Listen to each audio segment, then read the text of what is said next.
નમસ્કાર શ્રોતા મિત્રો, આપ સૌનું સ્વાગત છે મારી YouTube channel awesome audio books નીત એફએમના નવા વિડીયોમાં।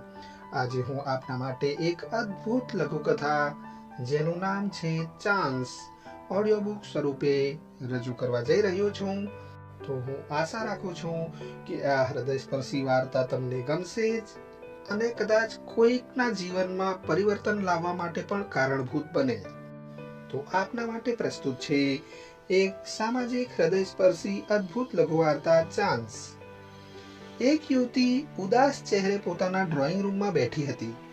એની આંખોમાં ગ્લાનિ ભરી હતી। એને જોતાં જ લાગતું હતું કે એ ખૂબ જ ઊંડા વિચારોમાં ડૂબેલી હતી। એ દિવસે એની લગ્નની વર્ષગાંઠ એનિવર્સરી હતી। એ દિવસે પણ એનો પતિ વહેલી સવારે જ કામે જવા નીકળી ગયો હતો। એમના લગ્નને હજુ 4 જ વર્ષ થયા હતા। એને એ વાતનું દુઃખ લાગતું હતું કે ખાલી 4 જ વર્ષમાં એનો પતિ એમના લગ્નની તારીખ ભૂલી ગયો હતો। આટલા વર્ષમાં જ પરિસ્થિતિ કેવી બદલાઈ ગઈ હતી એ યાદ કરતા એનાથી નિસાસો નંખાઈ ગયો। એ ઊભી થઈ બારી પાસે જઈને બહાર જોયું। આકાશમાં વાદળ ગોરંભાઈ રહ્યા હતા। કોઈ પણ ક્ષણે ધોધમાર વરસાદ પડશે એવું લાગતું હતું। લગ્નના પ્રથમ 3 વર્ષ વરસાદની ઋતુમાં બંને જણ કેવી મજા કરતા એ એને યાદ આવી ગયું। બંને એકબીજામાં કેવા ગૂંથાઈને રહેતા અને એકબીજાની નાની નાની ખુશીઓનો કેટલો ખ્યાલ રાખતા એ નજર સામે તરવરવા લાગ્યું। છેલ્લા 1 વર્ષમાં બંનેના સંબંધમાં કંઈક અજબ કડવાશ ફેલાઈ ગઈ હતી। બંને વચ્ચે નાની નાની બાબતોમાં ઝઘડા થવા લાગ્યા હતા। એકબીજા સાથે રીસાવું, એકબીજાને ગમે તેમ બોલી દેવું, અપમાન કરી નાખવું વગેરે જાણે કે રોજિંદી ઘટના બની ગઈ હતી। એનિવર્સરીનો દિવસ હતો પણ એ અત્યંત ઉદાસ હતી। 4 જ વર્ષમાં એમની જિંદગીએ લીધેલા વળાંકના વિચારોએ એને હચમચાવી મૂકી હતી। એની આંખોમાંથી આંસુની ધાર વહી નીકળી। જૂના દિવસોને યાદ કરતા એને થતું હતું કે કાશ એના પતિને એમની આજે એનિવર્સરી છે એ યાદ આવી જાય અને એ અત્યારે આ જ ક્ષણે પાછો આવી જાય તો કેવું સારું। બરાબર એ જ ક્ષણે એના ઘરની ડોરબેલ વાગી। એને આ ચમત્કાર જેવું લાગ્યું। એણે બારણું ખોલ્યું। એના આશ્ચર્યનો પાર ન રહ્યો। ત્યાં એનો પતિ જ ઊભો હતો। 2 ઘડી તો એ માની જ નહોતી શકતી કે જે એ જોઈ રહી હતી એ સાચું હતું। બારણામાં ખરેખર એનો પતિ ઊભો હતો। આખી ઘટના બની જ એવી રીતે હતી કે એને હજુ એ ચમત્કાર જેવી જ લાગતી હતી। એને નવાઈમાં ડૂબી ગયેલી અને એકદમ પૂતળાની માફક ઊભેલી જોતા એનો પતિ બોલ્યો, ઓ માય ડિયર, અરે વાહલી, મને તારે માફ કરી દેવો પડશે। હું સાવ ભૂલી ગયો હતો કે આજે આપણી એનિવર્સરી છે। યાદ આવતા જ હું ઉતાવળે ભાગ્યો છું એટલે તારા માટે ફૂલો કે ગિફ્ટ લાવવાનું શક્ય ન બન્યું। પરંતુ મારી પાસે એક સરસ પ્લાન છે। આપણે હમણાં જ કોઈ સારી હોટલમાં જઈશું। ત્યાં શેમ્પેન અને બેસ્ટ કેક સાથે આપણે 2 જણ પહેલાની માફક જ એનિવર્સરી ઉજવશું, બધું જ ભૂલીને। બોલ, તું શું કહે છે?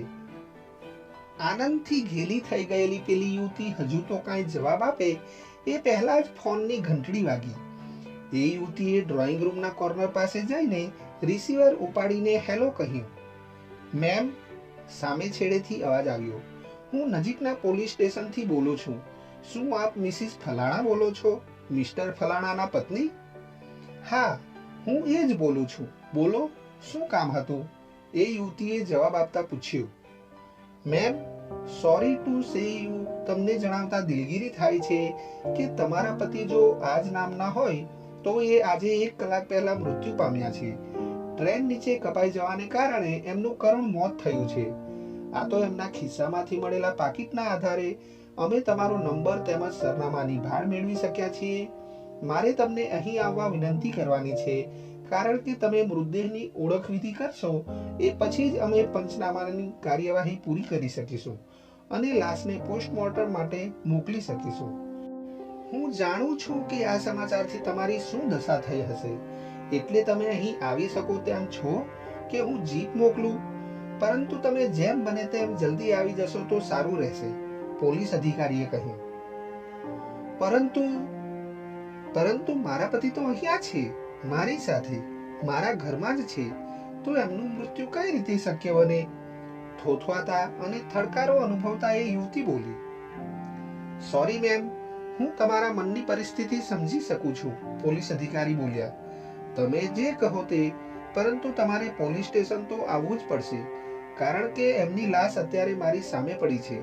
એટલે તમે કહો છો એ કઈ રીતે શક્ય બન્યું એ હું તમને સમજાવી શકું તેમ નથી, પરંતુ જેમ બને તેમ જલ્દી તમે અહીં આવી જાવ તો સારું. કોઈને ત્યાં મોકલવાની મને ફરજ પડશે. એટલું કહી પોતે કયા પોલીસ સ્ટેશનથી છે એ જણાવીને એ અધિકારીએ ફોન મૂકી દીધો. યુવતીનું મન સુન્ન થઈ ગયું. એણે પાછા ફરીને દરવાજા તરફ નજર કરી. એનો પતિ ત્યાં નહોતો. તો પછી શું એનો આત્મા મને મળવા આવ્યો હશે? એના મનમાં ધ્રાસકો પડ્યો. એ એના એક ધારા વિચાર કરતી હતી, એટલે કદાચ એનો આત્મા ખેંચાઈને આવી પહોંચ્યો હોય એવું બની શકે. એ આગળ કાંઈ પણ વિચારી ન શકી. એને ડૂબો ભરાઈ આવ્યો. એ ત્યાં જ ઢગલો થઈ ગઈ. મૃત વ્યક્તિના આત્માઓ પોતાના પ્રિયજનને મળવા આવ્યા હોય એવા ઘણા કિસ્સાઓ એણે છાપામાં તેમજ મેગેઝિનમાં વાંચ્યા હતા, પરંતુ ખરેખર એવું બન્યું હશે? વાસ્તવિક દુનિયામાં એવું બનતું હશે? એવું વિચારતા એનાથી જોરથી રડી પડાયું. રડતા રડતા એને થયું કે શું પોતાના પતિને જીવતો જોવાનો કે મળવાનો એને એક પણ ચાન્સ, એક પણ તક નહીં મળે? એને રાડો પાડીને ઈશ્વરને કહેવાનું મન થઈ આવ્યું કે જો હવે માત્ર એક જ તક એ આપે, એક જ ચાન્સ જો એ આપે, તો પોતે ક્ષુલ્લક અને નાની નાની વાતોમાં એની સાથે ક્યારેય ઝઘડો નહીં કરે. અરે, એની બધી ભૂલોને એ માફ કરી દેશે. જો ભગવાન એને એક ચાન્સ આપે તો એ પોતાના પતિને માત્ર અને માત્ર પ્રેમ જ કરશે. એ કેટલો પ્રેમાળ હતો એનો એને અત્યારે ખ્યાલ આવતો હતો, પરંતુ પોતે મૂર્ખીએ એની આવી ખૂબીઓ જોવાને બદલે ખામીઓ જોવાનું જ કામ કર્યું હતું. એટલે જ નાના નાના ઝઘડાઓએ એમની જિંદગી કડવી બનાવી દીધી હતી. એણે મનોમન કહ્યું કે જો ઈશ્વર એને હવે જિંદગી નવેસરથી જીવવાનો એક જ ચાન્સ આપે તો પોતાના પતિની સાથે અદ્ભુત જિંદગી જીવવાનો પ્રયાસ કરશે અને જૂની એક પણ ભૂલનું પુનરાવર્તન નહીં થવા દે.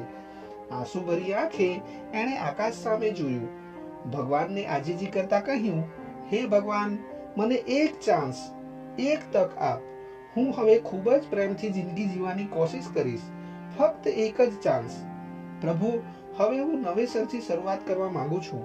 તને વચન આપું છું કે હું હવે કોઈ પણ વાંધા વચકા કે ઝઘડા વગરની જિંદગી જીવીશ.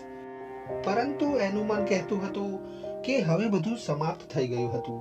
એને ખાતરી થઈ ગઈ હતી કે એવો કોઈ ચાન્સ, કોઈ તક હવે ક્યારેય નહીં મળે. એણે એ તક હંમેશ માટે ગુમાવી દીધી હતી. એને હવે કાંઈ કરતા કાંઈ સૂઝતું ન હતું. રડતા રડતા જ એ ફર્શ પર લાંબી થઈ ગઈ. બરાબર એ જ વખતે નીચેના બાથરૂમનું બારણું ખોલવાનો અવાજ આવ્યો. રડવાનું બંધ કરીને એ યુવતી સફાળી બેઠી થઈ ગઈ. જોયું તો એનો પતિ બાથરૂમમાંથી બહાર આવી રહ્યો હતો. હજુ તો એ યુવતી કાંઈ કહે એ પહેલા જ એ બોલ્યો, અરે હા ડાર્લિંગ, હું તને એક વાત કહેવાનું તો ભૂલી જ ગયો. આજે એકાદ કલાક પહેલા એક ખિસ્સા કાતરોએ મારું પાકીટ મારી લીધું. મને ખબર પડી એટલે હું એની પાછળ દોડ્યો, પરંતુ એ રેલવે ટ્રેકની દિવાલ કૂદીને રેલવેના પાટા પર ભાગી ગયો એટલે હું એને પકડી ન શક્યો. સોરી ડિયર, બાથરૂમ જવાની જલ્દીમાં તને આ વાત કરવાનું રહી ગયું હતું. પેલી યુવતી ફરીથી અવાચક અને પૂતળા જેવી બની ગઈ. બે ક્ષણ પછી એ ઊભી થઈ દોડીને પતિને ભેટી પડી. એની આંખોમાંથી શ્રાવણ ભાદરવો વરસવાના શરૂ થઈ ગયા હતા. પરંતુ હા, આ વખતે આનંદ અને હર્ષના કારણે એ આંસુઓ વહી રહ્યા હતા. આપણે કેમ હંમેશા એવા વહેમમાં જીવીએ છીએ કે જિંદગી આપણને આપણી નાની મોટી ભૂલો સુધારવાનો બીજો ચાન્સ આપશે? એવું નથી લાગતું કે આજથી જ એ કામ આપણે શરૂ કરી દેવું જોઈએ? જિંદગી ખૂબ જ નાની છે અને વારંવાર આપણને કંઈ આપણી ભૂલો સુધારવા માટે ચાન્સ મળવાનો નથી. તો નાના નાના ઝઘડાઓ, એકબીજા સાથે રીસાવાનું છોડીને પ્યાર ભરીને જીવી લેવું એ જ સાચી જિંદગી છે. શ્રોતા મિત્રો, આ સાથે જ અહીં આ વાર્તા સમાપ્ત થાય છે.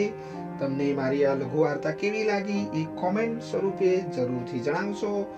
અને હા, આવી જ બીજી સરસ મજાની લઘુ વાર્તાઓ, હાસ્ય કથાઓ, પ્રેરક પ્રસંગોની ઓડિયો બુક્સ જો તમે સાંભળવા માંગો છો અને હજુ સુધી જો તમે મારી ચેનલને સબસ્ક્રાઈબ નથી કરી તો મારી ચેનલને આજે જ સબસ્ક્રાઈબ કરી લો, લાઈક કરો અને શેર કરો.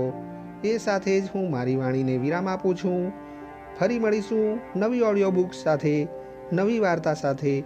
ત્યાં સુધી સ્વસ્થ રહો, મસ્ત રહો. જય ભારત, જય હિન્દ. અસ્તુ.